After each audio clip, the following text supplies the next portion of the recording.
And here's the message of it. It's that amidst tremendous suffering, take heart, because the God that is faithful to judge his people will also ultimately restore those who pray and wait. Take heart, because God will ultimately restore those who pray and wait. Let's start with the first one. We're going to pull this idea apart. Amidst tremendous suffering. Tremendous suffering is what is happening, remember, to Lady Jerusalem. She's the one who's kind of like the voice in the first poem in chapter 1. And she's talking about this siege that has happened to the community. I'm just going to list for you some of the things that are happening in chapter 1 before I read a little bit. She's saying, I was once great among the nations. She's saying, all my friends have dealt treacherously with me. All my adversaries have become my master. The Lord has caused my grief because of the multitude of my transgressions. I've got affliction. I've got homelessness. I am mocked. My enemies see my nakedness. I did not consider my future, and there is no one to comfort me.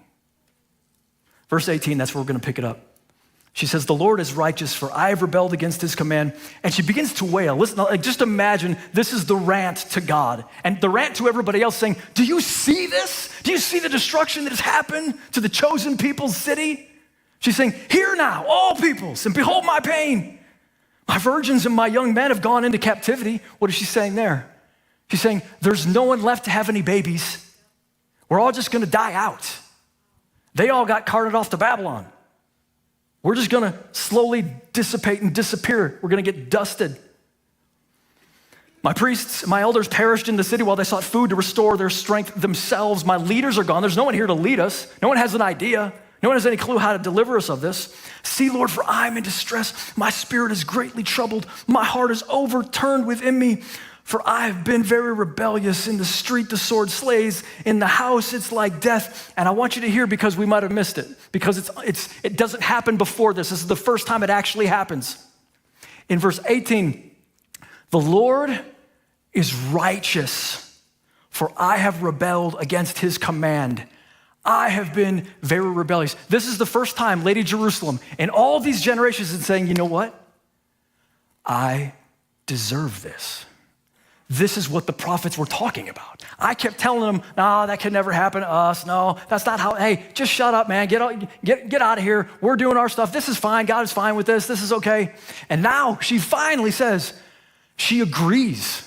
She agrees with what has happened and says, this was wrong. God was right to do what he's doing.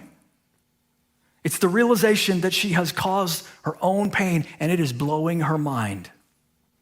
And she's realizing, it was because I was stubborn. God kept telling us, he kept warning us, and yet I was stubborn. I want to read you some definitions. I wrote down a bunch of definitions of stubbornness. I think it'll help us today. Stubbornness is proud and disobedient resistance to God's will and rejection of his commands. It's being tenaciously unwilling to yield. It's resolute adherence to your own ideas.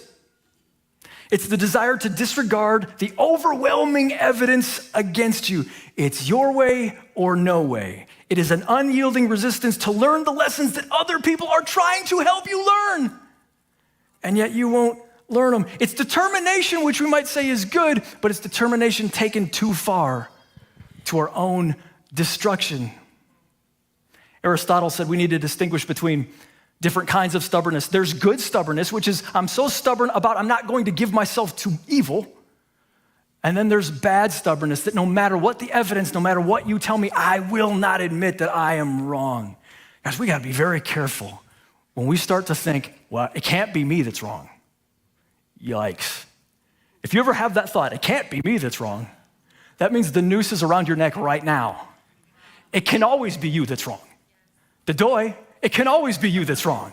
It's a stubborn, prideful heart that would ever dare to think that I can't be wrong. Have you met you? Of course you can be wrong. Think about all your worst decisions in life. That was you being wrong, and you didn't think about it then, and so you can be wrong again.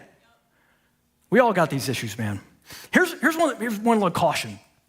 Sometimes we can be thinking about our own lives like this, like, man, God, I'm kind of like Lady Jerusalem. Like I was stubborn and I ignored all the signs, and that's why I'm in some of this pain.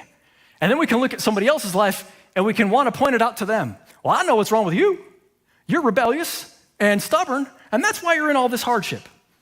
And my friends, that's a dumb way to be a friend. Because the truth is, the Bible teaches we can't know that about somebody else. We can have the gift of revelation given to ourselves. But think about Job's friends. They come around, they're giving him all this advice about how much he jacks stuff up. And really all they were supposed to do was just sit there and be with him and say, man, people suffer, and I don't always know why people suffer. And that's true. Not all of our suffering is because God is disciplining us in some way, like directly. Sometimes it's just because we're in the vicinity of other sinners and their sin hurts us. Amidst tremendous suffering, which is what is happening, the God who is faithful to judge his people